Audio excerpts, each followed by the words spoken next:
ناظرین،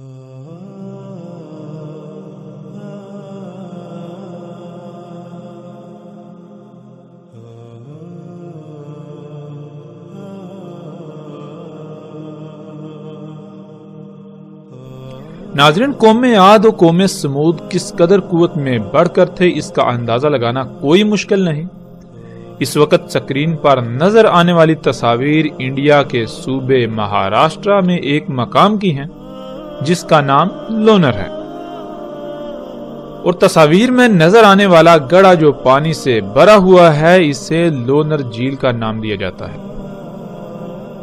اس جھیل کو 1823 میں برطانوی راج کے ایک برطانوی افسر جس کا نام الیگزینڈر لونر تھا اس نے دریافت کیا، اور اسی وجہ سے اس کا نام لونر رکھا گیا، اور یہاں موجود بستی کا نام بھی لونر رکھا گیا۔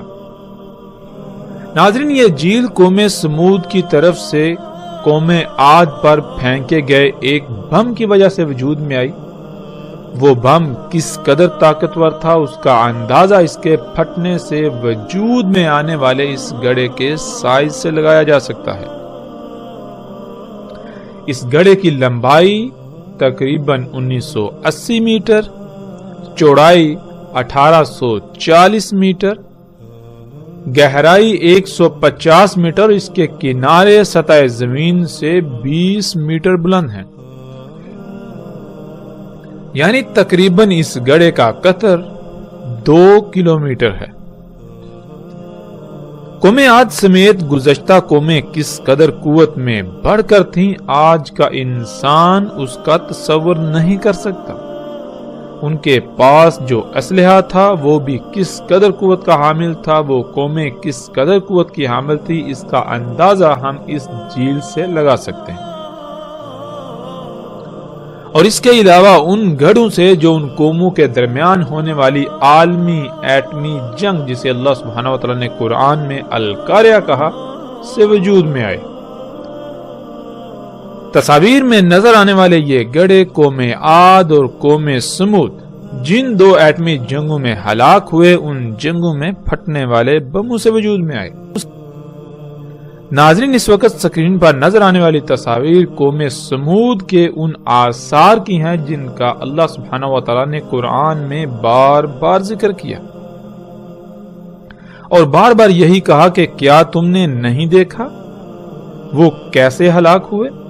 کیا تم نے زمین میں سیر نہیں کی کہ ان کے گھروں میں نہیں گھومے پھرے؟ اللہ سبحانہ وتعالی نے قرآن میں بار بار ایسا کیوں کہا؟ اللہ سبحانہ وتعالی نے قرآن میں ایسا بار بار اس لیے کہا تاکہ تم عبرت حاصل کرو، کیونکہ آج جو کچھ تم کر رہے ہو یہ سب تو پہلی ہلاک شدہ اقوام کر چکی، جسے وہ ترقی، سہولتوں، آسائشوں اور زمین میں اصلاح کا نام دیتے تھے، لیکن کیا یہ سب حقیقتاً اصلاح تھا یا پھر فساد؟ وہ فساد جس کا وہ خود ایسے شکار ہوئے کہ ان کا نام و نشان تک مٹ گیا، اور ان کے یہ آثار تمہارے لیے عبرت کا نشان بنا دیے گئے، اور اس کے باوجود آج تم یعنی دنیا میں آباد موجودہ لوگ بھی وہی سب کر رہے ہیں، تو پھر عنقریب تمہارا انجام بھی بالکل وہی ہونے والا ہے۔ ناظرین، قوم سمود کے چٹانوں میں تراشیدہ ان گھروں کو دیکھیں تو سوال یہ پیدا ہوتا ہے کہ کیا آج کے انسان جو ترقی اور ٹیکنالوجی کے نام پر بڑے بڑے دعوے کر رہے ہیں، ان سب ایجادات کے باوجود، ایسی جدید ترین ٹیکنالوجی کے باوجود، ایسی ہی چٹانوں میں ایسے گھر تراشے جا سکتے ہیں؟ کیا موجودہ انسان اس ٹیکنالوجی، ان ایجادات سے ایسی چٹانوں میں اس طرح کے گھر تراش سکتے ہیں؟ آج دنیا کے بڑے بڑے نامور سائنسدان، یونیورسٹیاں اور تحقیقاتی ادارے گزشتہ ہلاک شدہ اقوام کے ان آثار پر تحقیقات کے بعد اس نقطہ پر پہنچے کہ آج جو ٹیکنالوجی، جو ایجادات انسان کر چکا ہے، ان سے ایسی چٹانوں میں ایسے گھر تراشنا ناممکن ہے۔ موجودہ انسان اس کا تصور بھی نہیں کر سکتے۔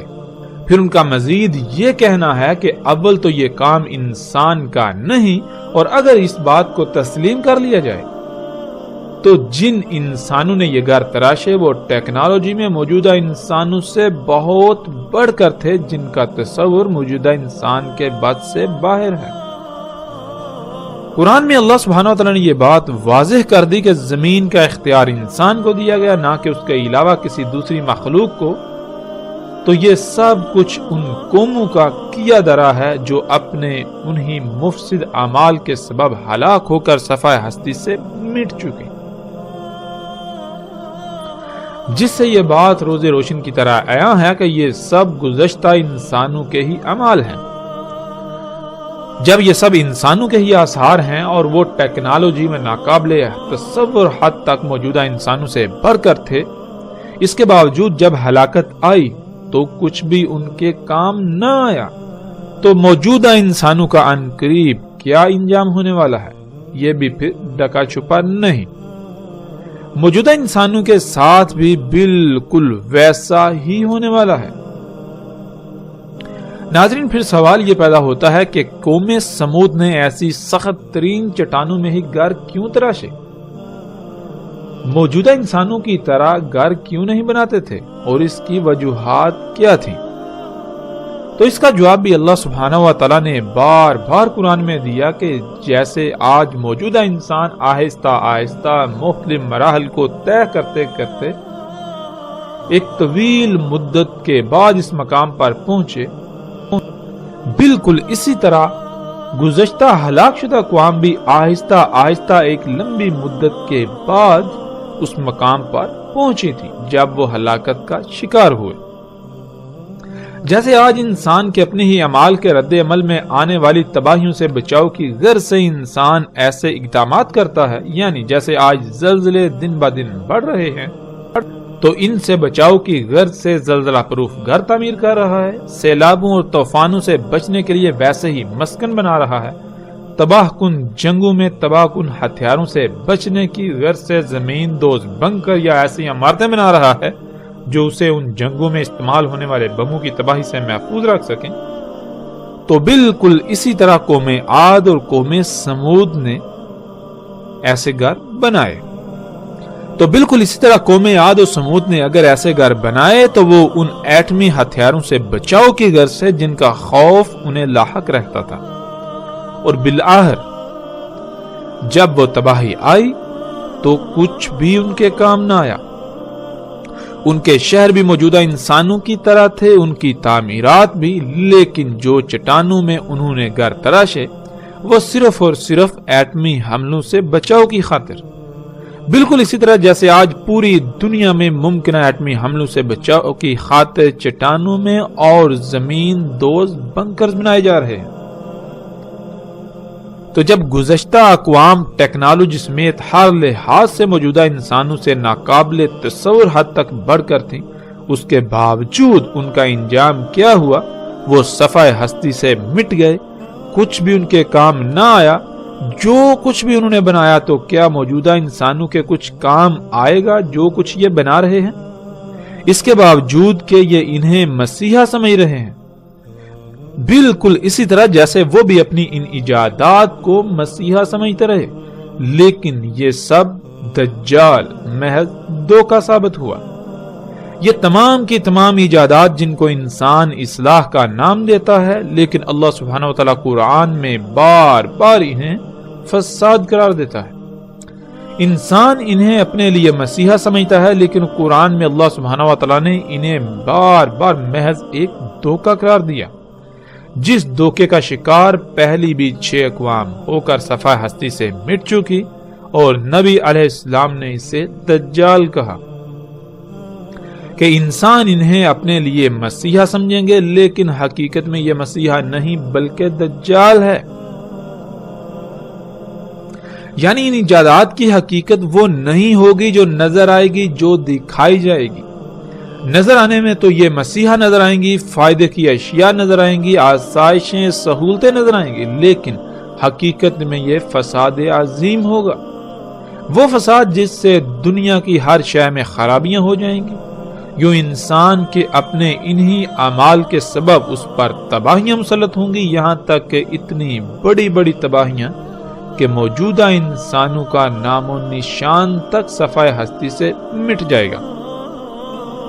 تو سوال یہ پیدا ہوتا ہے کہ کیا یہ سب مسیحا ثابت ہوا یا دجال، ایک عظیم ترین دھوکہ جس کا شکار تقریباً تمام کے تمام انسان ہو چکے ہیں۔ ناظرین، اس وقت سکرین پر نظر آنے والی تصاویر قوم لوط اور اخوان لوط کی ہیں۔ قوم لوط جو کہ بے حیائی اور فحاشی کا نمونہ بن چکی تھی، تو ان کا انجام کیا ہوا؟ ان پر جلتی ہوئی گندک کی بارش ہوئی۔ ناظرین، سوال یہ پیدا ہوتا ہے کہ کوئی قوم اس قدر بے حیا اور فحاش کیسے بن سکتی ہے کہ ان میں رائے برابر بھی کوئی جھجک نہ رہے اور وہ کھلم کھلا بدکاری کرنے میں اپنا کوئی ثانی نہ رکھتی ہو۔ آج اگر بات کی جائے مغربی معاشروں کی، تو اس قدر بے حیائی ان میں بھی نہیں جس قدر قوم لوط میں تھی۔ آج جب مغربی معاشروں کو دیکھا جائے تو جس قدر آج ان میں بے حیائی موجود ہے، تو سوال یہ پیدا ہوتا ہے کہ یہ کیوں کر ممکن ہوئی؟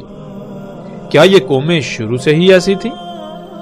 جب اس سوال کا جواب تلاش کیا جائے تو جواب یہی ملے گا کہ ان قوموں میں اس قدر بے حیائی اور فحاشی صنعتی انقلاب آنے کے بعد اس وقت عام ہوئی جب وہ کام جو کام صرف اللہ کی ذات کرتی تھی، وہی کام انسان نے خود کرنا شروع کر دیا، اور انسان اللہ کی ذات کی محتاجی سے نکل کر خود کو غنی بنا بیٹھا، جس کی وجہ سے اللہ کی ذات کا تصور تک ختم ہو گیا، اور اگر باقی رہا بھی تو صرف اور صرف اس ذات کا نام۔ اور ایسا ہو بھی کیوں نہ؟ جبکہ انسان اللہ کا محتاج ہی نہیں رہا تو پھر اس کے لیے اس ذات کی اہمیت کیا رہے گی؟ جب تک انسان خود کو اللہ کی ذات کا محتاج تصور کرتا ہے تب تک وہ کسی حد تک اس کی نافرمانی کر سکتا ہے، مگر اس حد تک نہیں جا سکتا۔ مگر جب انسان جس وجہ سے خود کو اللہ کی ذات کا محتاج سمجھتا تھا یا محتاج سمجھتا ہے، اور جس وجہ سے اس کے نزدیک اللہ کی ذات کا کوئی تصور ہوتا ہے، جب وہ تمام کے تمام کام خود کرنا شروع کر دے تو اللہ کی ذات کا تصور تو خود بخود ہی ختم ہو جائے گا، اور جب اس ذات کا تصور ختم ہو جائے تو انسان پھر جو جی میں آئے گا کرے گا، اور یہی ایک وجہ بنتی ہے اس قدر بے حیائی اور فحاشی کی۔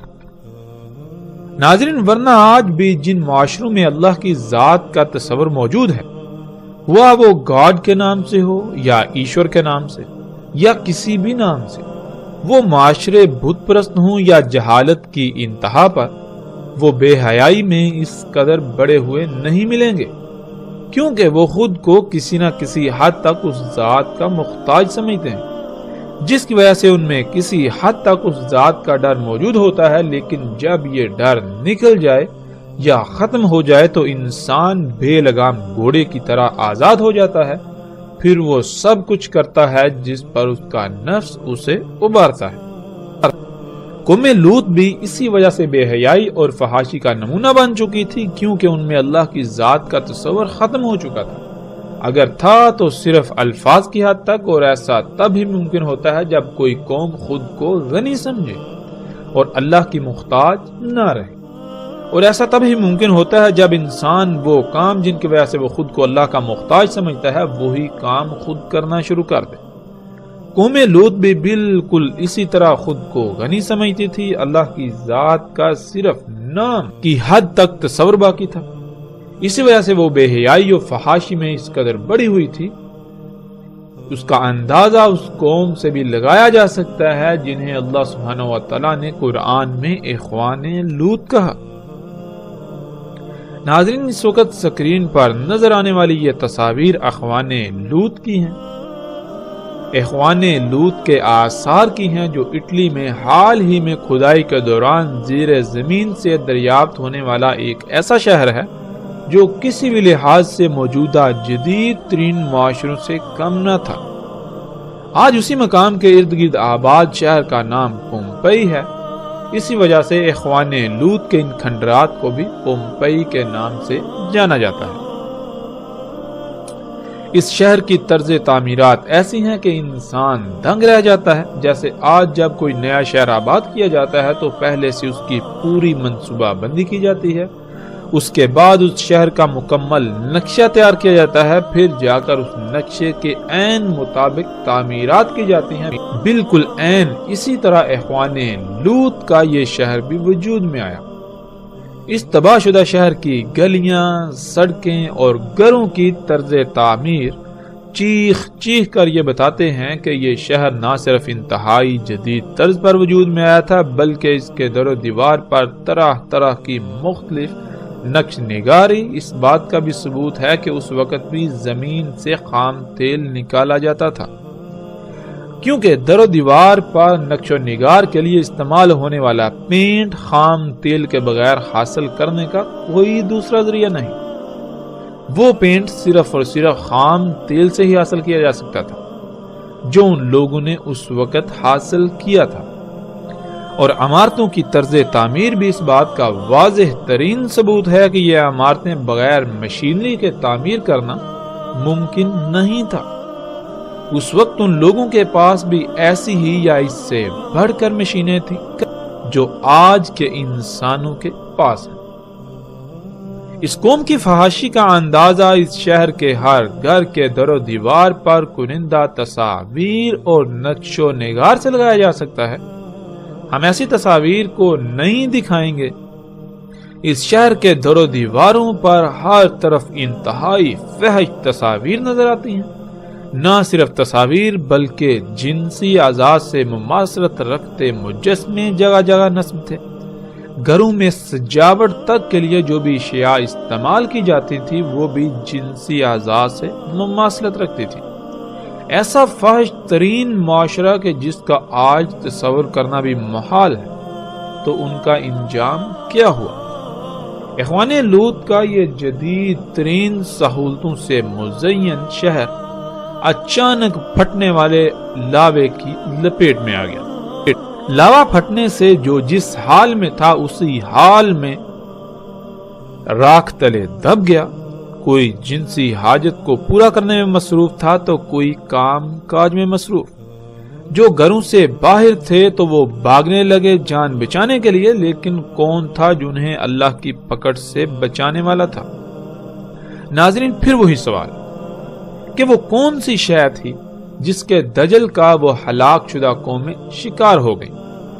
کون سی وجوہات ہیں جن کی بنا پر کوئی قوم اجتماعی سطح پر فحاشی و بے حیائی میں اس قدر بڑھ جائے کہ اپنا کوئی ثانی نہ رکھتی ہو؟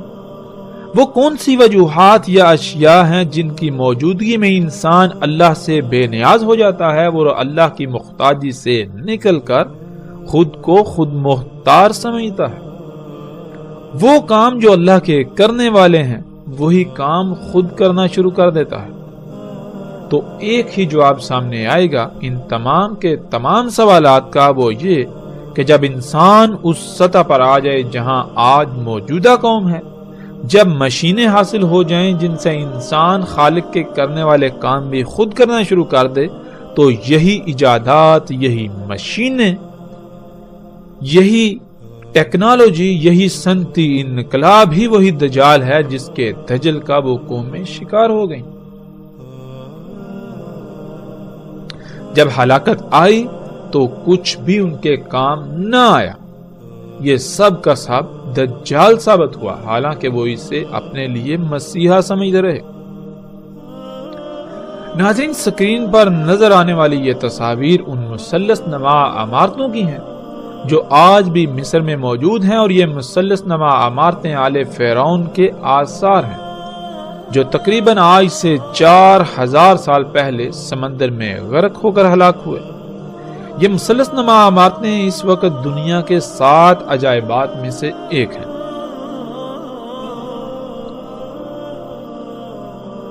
قرآن میں اللہ سبحانہ و تعالیٰ نے ان عمارتوں کو اوتاد کہا، اور اس وقت کے فرعون اور آل فرعون کو ان کا بانی قرار دیا، جس کی تفاصیل ہلاک شدہ اقوام کے موضوع پر آنے والے ایک ساتھ میں آئیں گی۔ ناظرین، آج پوری دنیا کے بڑے بڑے نامور سائنسدان ہوں، بڑی بڑی نامور یونیورسٹیاں ہوں یا سرکاری و غیر سرکاری تحقیقاتی ادارے ہوں، کوئی ایک بھی ایسا نہیں جس نے ان مثلث نما عمارتوں پر تحقیقات نہ کی ہوں۔ یہاں تک کہ ہزاروں کی تعداد میں ایسے سائنسدان بھی ہیں جنہوں نے آزادانہ طور پر ان پر تحقیقات کی، ان آثار کو انتہائی قریب سے دیکھا، لیکن اس کے باوجود آج تک کوئی ایک ادارہ، یونیورسٹی یا سائنسدان بھی ایسا نہیں ہے جو ان سوالات کے جوابات دے سکا ہو کہ یہ عمارتیں کیسے تعمیر کی گئیں، جن پتھروں سے یہ عمارتیں تعمیر کی گئیں وہ پتھر کہاں سے اٹھا کر لائے گئے، اور پھر یہ اتنے بھاری پتھر یہاں لائے کیسے گئے، کیونکہ نہ تو آس پاس سینکڑوں کلومیٹر دور دور تک ایسے پہاڑ ہیں جہاں سے یہ پتھر لائے گئے ہوں، اور پھر آج موجودہ دور میں بھی ایسے پتھروں کو اٹھانا یا ان کی ٹرانسپورٹ کرنا یہ سب ناممکن ہے۔ اس کے باوجود کہ آج موجودہ انسان خود کو بہت ترقی یافتہ ہونے کا دعوے دار ہے، آج اتنی بڑی بڑی غیر معمولی مشینوں، ایجادات اور ٹیکنالوجی کے باوجود ایسی عمارتوں کی تعمیر ناممکن ہے، لیکن کچھ ایسے تحقیقاتی ادارے ہیں جو یہ کہتے ہیں کہ اگر کوشش کی جائے تو اتنے حجم اور اس طرح کی محض عمارتیں بنانے کی کوشش کی جائے تو نہ صرف ان پر خربوں ڈالرز اخراجات آئیں گے، بلکہ کم سے کم 500 سال سے زیادہ عرصہ درکار ہوگا، اور وہ بھی صرف ایک عمارت پر، اور وہ صرف اس ڈیزائن میں محض پتھروں کی عمارتوں پر اخراجات اور وقت کا استعمال ہوگا۔ یہ بات الگ ہے کہ آل فرعون نے یہ عمارتیں کس مقصد کے لیے تعمیر کی۔ آج تک کوئی بھی انسان یا ادارہ ایسا نہیں جو یہ بتا سکا ہو کہ یہ عمارتیں کس مقصد کے لیے تعمیر کی گئیں، اور ظاہر ہے آل فرعون نے بغیر کسی مقصد کے تو ان کی تعمیر نہیں کی ہوگی، بلکہ کسی نہ کسی مقصد کے لیے ان کو تعمیر کیا ہوگا۔ پھر ان عمارتوں کی تعمیر ریاضی کے اتنے پیچیدہ ترین قوانین کے تحت کی گئی کہ آج موجودہ تمام کے تمام اداروں اور سائنسدانوں یا جنہوں نے بھی تحقیقات کی ان سب کو چکرا کر رکھ دیا۔ ناظرین، ان عمارتوں کو لے کر یہ چند بنیادی سوالات ہیں جن کے جوابات آج تک کوئی انسان نہ دے پایا۔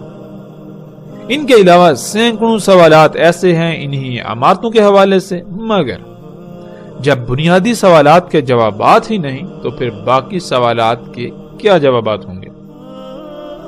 سائنسدانوں کی ایک بڑی تعداد اس بات کو تسلیم کرنے کو تیار ہی نہیں کہ یہ کام انسانوں کا ہو سکتا ہے، بلکہ ان کا یہی کہنا ہے کہ یہ کام انسانوں کا نہیں بلکہ کسی اور مخلوق کا ہے جو انسانوں سے ناقابل تصور حد تک ٹیکنالوجی میں بڑھ کر تھی، لیکن اس بات کو جھٹلایا نہیں جا سکتا کہ یہ کام انسانوں کا ہی ہے۔ تو جب یہ بات ثابت شدہ ہے کہ یہ کام انسانوں کا ہی ہے تو پھر ان کا کہنا یہ ہے کہ جن انسانوں نے یہ تعمیرات کی وہ موجودہ انسانوں سے ٹیکنالوجی اور ذہانت میں غیر معمولی حد تک بڑھ کر تھے۔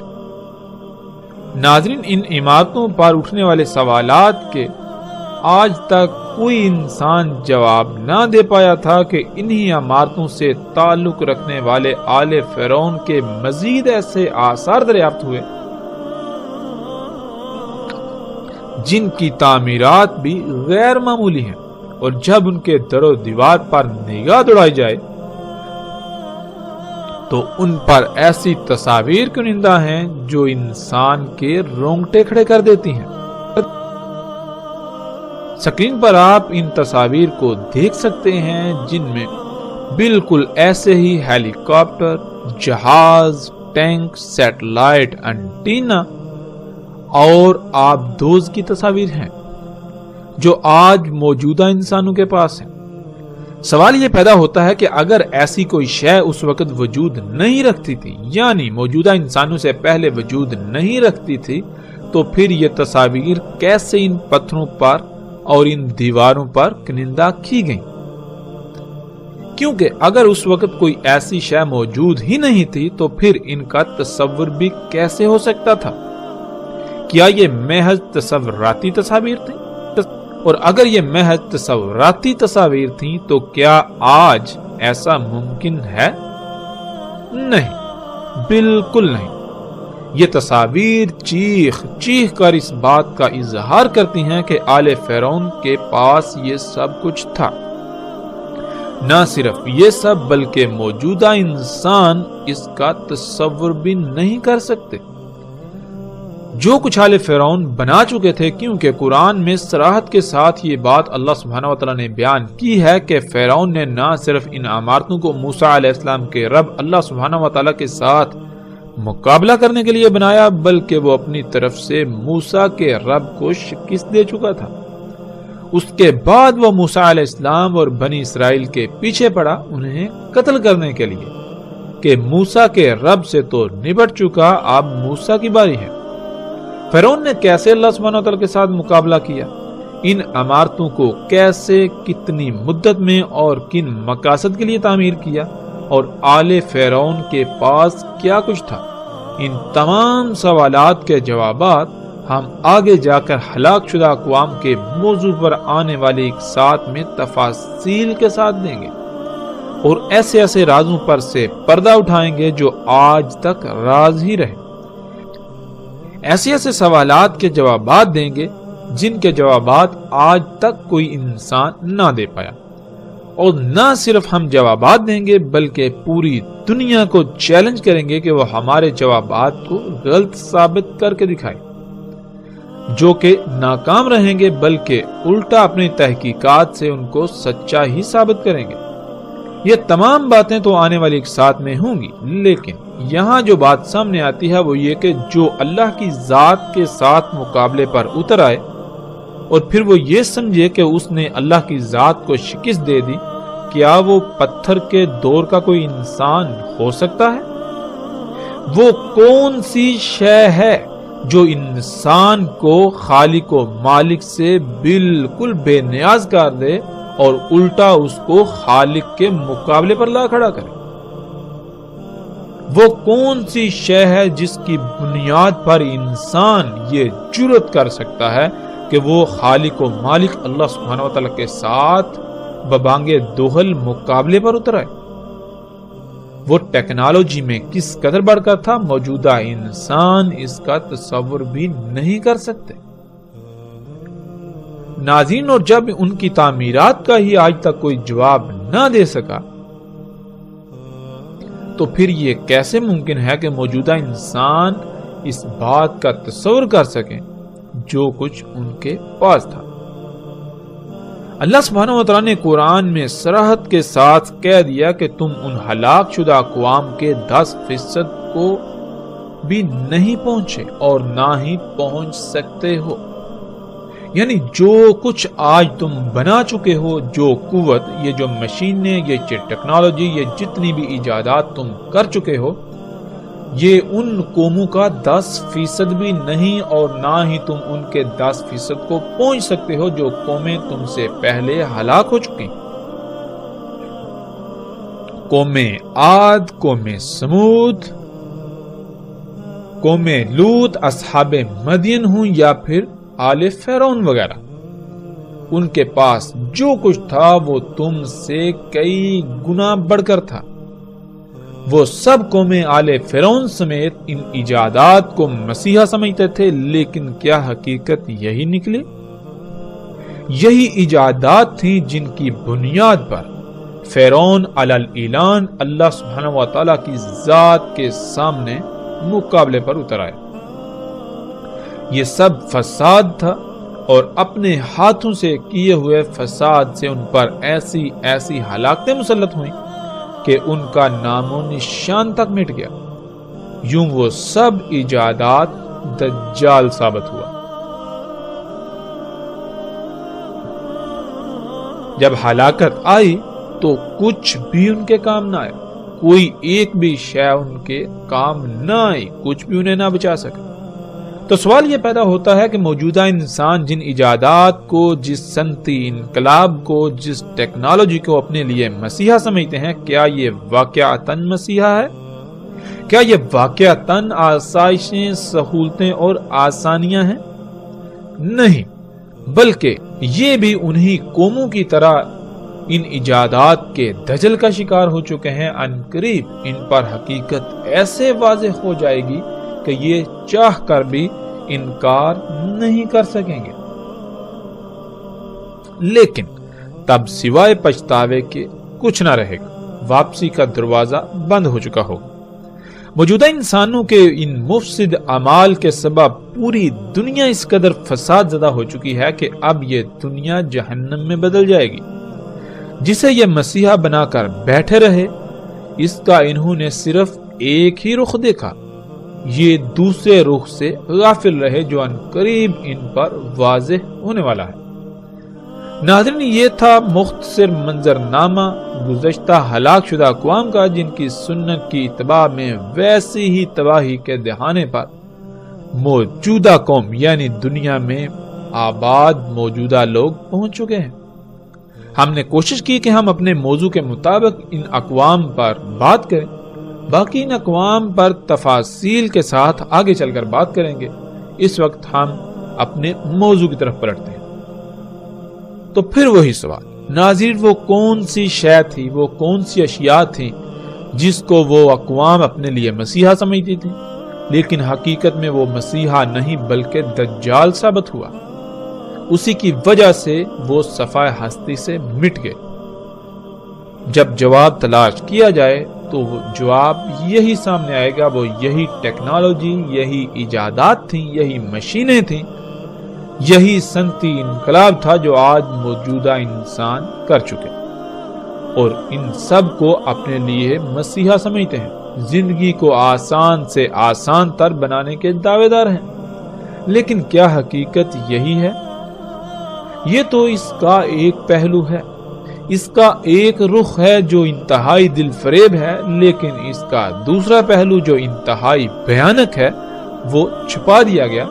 اگر اسے دیکھ لیا جائے تو پتا چلے گا کہ یہ ایجادات، یہ ٹیکنالوجی مسیحا نہیں بلکہ دجال ہے، یہ محض ایک دھوکہ ہے، جن کی وجہ سے آج دنیا تباہی کے دہانے پر پہنچ چکی، طرح طرح کی بیماریوں کا سیلاب امڑ آیا، پوری دنیا سیلابوں، طوفانوں، آندھیوں اور زلزلوں کی لپیٹ میں ہے۔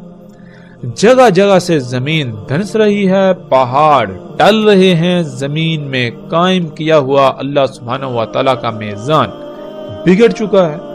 ان ایجادات کی وجہ سے، اس صنعتی انقلاب کے نام پر دجال کی وجہ سے، اسی صنعتی انقلاب، ان ایجادات، اس ترقی کے نام پر دجال کی وجہ سے ایک عظیم تباہی موجودہ انسانوں کے سر پر آ چکی ہے۔ لیکن کوئی بھی ایسا نظر نہیں آتا جو غور و فکر کرنے والا ہو، جو اللہ کی طرف لپکنے والا ہو۔ ناظرین، رسول اللہ صلی اللہ علیہ وآلہ وسلم نے کہا تھا کہ کوئی ایک بھی نبی ایسا نہیں جس نے اپنی قوم کو فتنہ دجال سے نہ ڈرایا ہو۔ اور ایسی روایات میں عربی کے جو الفاظ استعمال کیے وہ دو طرح کے ہیں، ایک ہے لفظ ناظرہ اور دوسرا ہے لفظ حاضرہ۔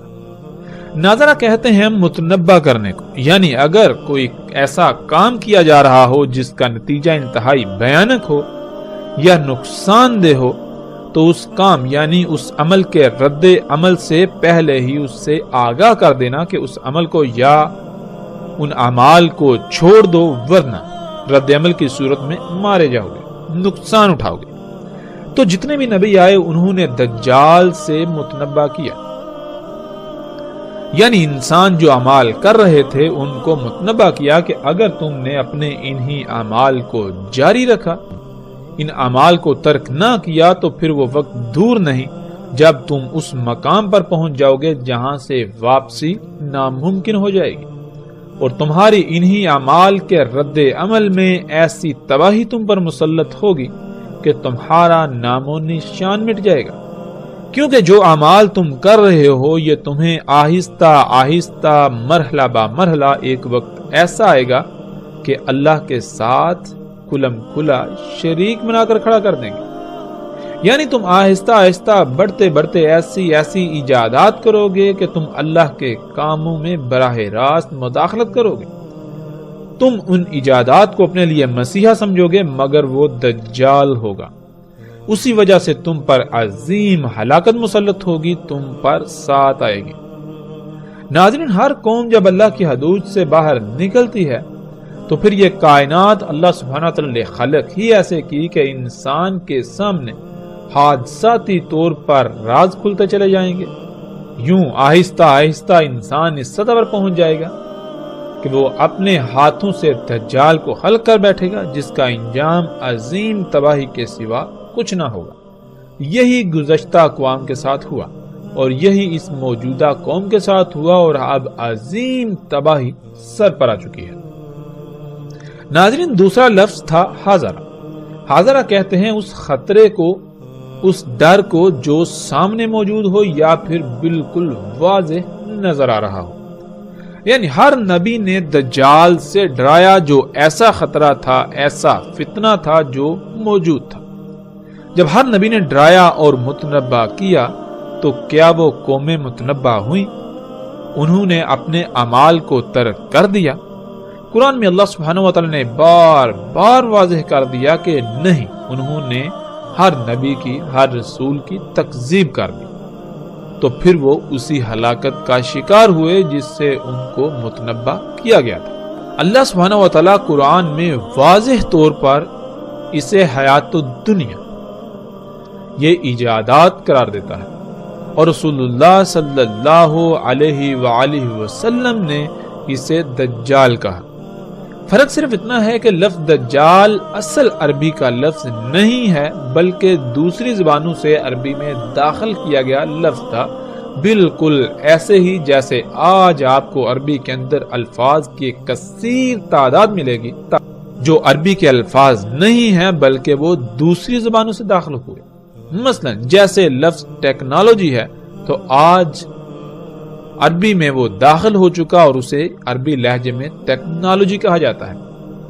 جیسے ہی تھوڑا وقت گزرے تو آئندہ آنے والی نسلیں یہ ماننے کو تیار ہی نہیں ہوں گی کہ یہ لفظ ٹیکنالوجی عربی کا لفظ نہیں ہے، بلکہ ان کے لیے یہ لفظ عربی کا ہی کہلائے گا اور انہیں نظر آئے گا۔ بالکل اسی طرح اس وقت لفظ دجال، جو کہ اصل عربی کا لفظ نہیں ہے، یہ کسی دوسری زبان کا لفظ تھا جو اس وقت عام استعمال ہوتا تھا، اور قرآن میں اللہ سبحانہ وتعالی نے لفظ غرور استعمال کیا جو کہ خالص اصل عربی کا لفظ ہے، لیکن اس وقت اس کا استعمال عام نہیں تھا، بلکہ اسی طرح جیسے قرآن میں لفظ الانفال آیا، جب یہ لفظ عربوں کے سامنے آیا تو وہ اس لفظ سے ہی واقف نہ تھے، تو سوال کر دیا کہ یہ انفال کیا ہے، تو صرف لفظ انفال کی وضاحت کے لیے پوری سورت انفال نازل ہوئی۔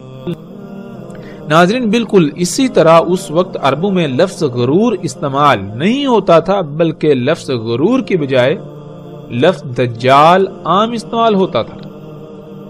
یعنی لفظ غرور کے متبادل کے طور پر لفظ دجال کا استعمال اس وقت عام تھا۔ دجال لفظ چونکہ اصل عربی کا لفظ نہیں اور قرآن اللہ سبحانہ وتعالی نے عربی میں نازل کیا، تو اسی وجہ سے رسول اللہ صلی اللہ علیہ وآلہ وسلم نے اس وقت کے لوگوں کو سمجھانے کے لیے جو اس وقت لفظ عام استعمال ہوتا تھا، جو سب کی سمجھ میں آنے والا تھا، اسے استعمال کیا۔ یوں لفظ غرور اور لفظ دجال دونوں ایک ہی معنی رکھتے ہیں۔ اللہ سبحانہ وتعالی نے اسے قرآن میں حیات الدنیا قرار دیا، جیسا کہ آپ اس آیت میں دیکھ سکتے ہیں۔ اللہ سبحانہ وتعالی کہتے ہیں وَمَا الْحَيَاةُ الدُّنْيَا إِلَّا مَتَاعُ الْغُرُورِ، اور نہیں ہے دنیا کی حیات مگر دھوکے کا ساز و سامان۔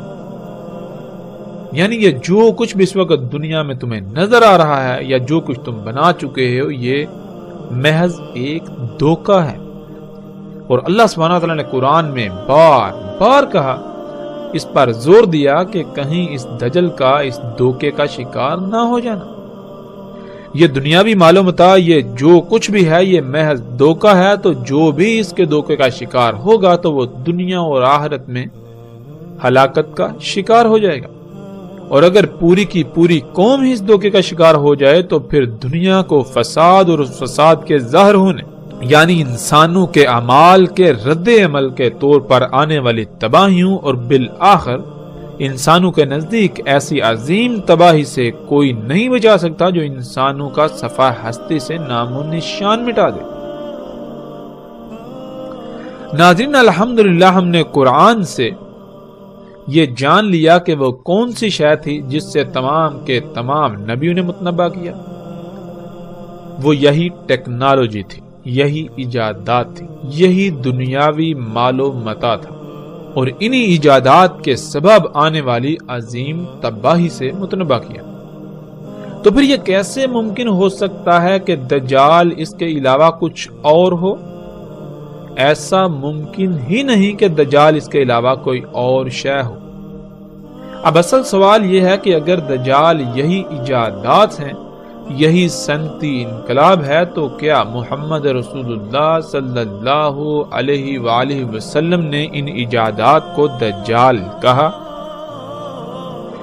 اور اگر ان کو دجال نہیں کہا تو کم از کم اتنے غیر معمولی امور کے بارے میں رسول اللہ صلی اللہ علیہ وآلہ وسلم نے کچھ نہ کچھ تو ضرور بتایا ہوگا۔ کیا یہ ایسا ممکن ہے کہ اتنے غیر معمولی امور جن کا آج سے چند صدیاں پہلے تصور کرنا بھی ممکن نہیں تھا، ان کے بارے میں رسول اللہ صلی اللہ علیہ وسلم نے کچھ بتایا نہ ہو؟ ایسا ممکن ہی نہیں۔ اگر ان کو دجال نہیں کہا تو پھر ان کو کیا کہا؟ کچھ نہ کچھ تو ضرور کہا ہوگا۔ ان ایجادات کے بارے میں کیا آج تک ہمیں بتایا گیا؟ کیا آج تک ہم نے یہ سوال اٹھایا؟ اگر نہیں تو کیوں؟ اللہ کے فضل سے اب ہم یہ جانیں گے کہ ان ایجادات کے بارے میں محمد رسول اللہ صلی اللہ علیہ وآلہ وسلم نے کیا کہا۔ جب قرآن ان ایجادات کو دجال کہہ رہا ہے تو پھر کیا محمد رسول اللہ صلی اللہ علیہ وآلہ وسلم نے بھی انہیں دجال کہا؟ اب ہم آتے ہیں اس طرف، اور روایات میں رسول اللہ صلی اللہ علیہ وآلہ وسلم کے الفاظ کو سامنے رکھتے ہوئے تفصیل کے ساتھ اس پر بات کرتے ہیں۔